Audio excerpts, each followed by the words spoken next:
Hello students, welcome to Bachelor of Arts Psychology Semester 5 Paper Code PSD 104 Paper title Criminal Psychology.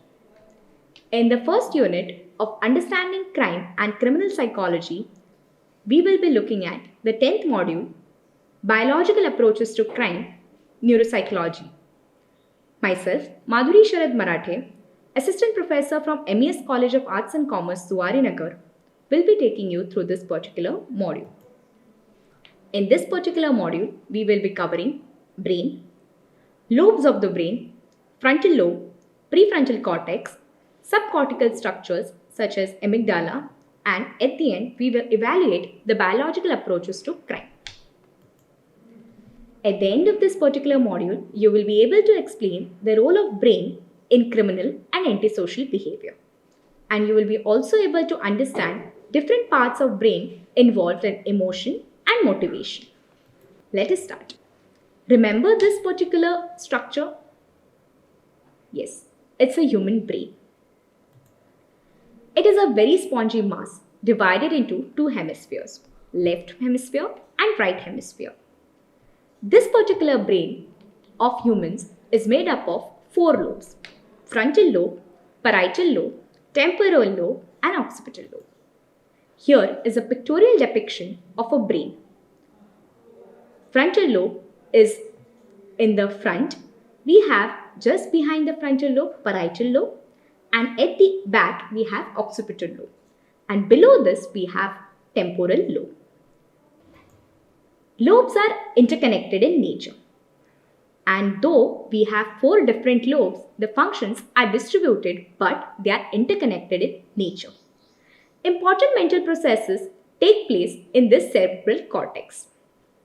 Frontal lobe is the part of the brain most relevant for our understanding of criminal behavior. Here is the frontal lobe. In frontal lobe, there is a particular focus on prefrontal cortex when it comes to studying criminal behavior, because this particular prefrontal cortex is a main hub which actually handles all the executive functions such as initiation, planning, cognitive flexibility, abstraction, and decision making, which are all important functions for any person to make decisions and actually act on behavior. This prefrontal cortex has orbitofrontal cortex, the dorsolateral prefrontal cortex, the ventromedial prefrontal cortex, and the medial prefrontal cortex, each of which has relatively specific psychological functions, and altogether it makes up a prefrontal cortex. Here is a pictorial depiction of prefrontal cortex. Here is the dorsolateral prefrontal cortex, as we already mentioned. Frontal brain hypothesis suggests that criminal and antisocial behavior could be a result of impaired functioning of frontal cortex.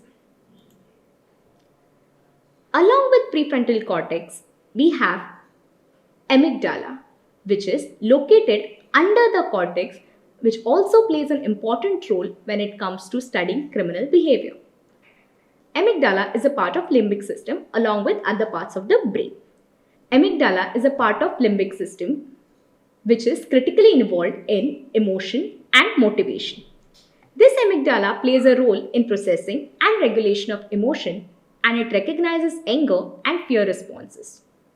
Therefore, amygdala dysfunction is related to psychopathy, because we already know that when it comes to psychopathological behavior, an individual is not able to process or recognize anger and fear responses or emotions in another person.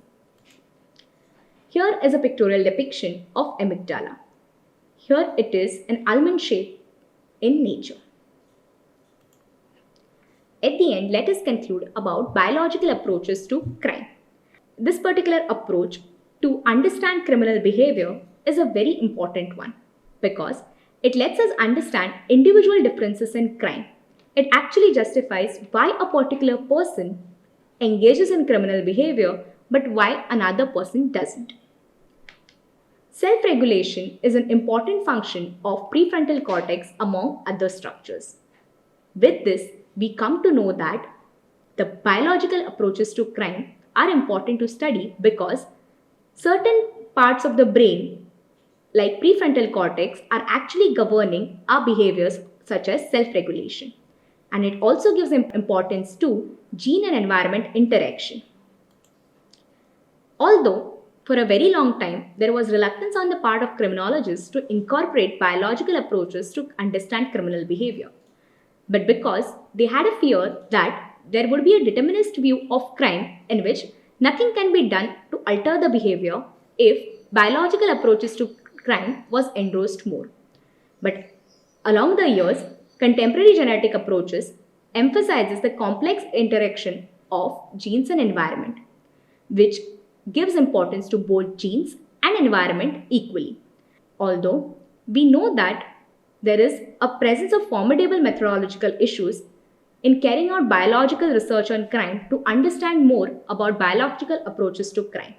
Nevertheless, understanding of criminal behavior would be incomplete without biological approaches to crime.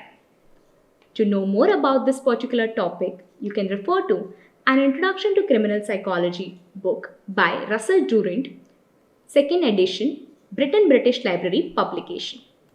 Thank you.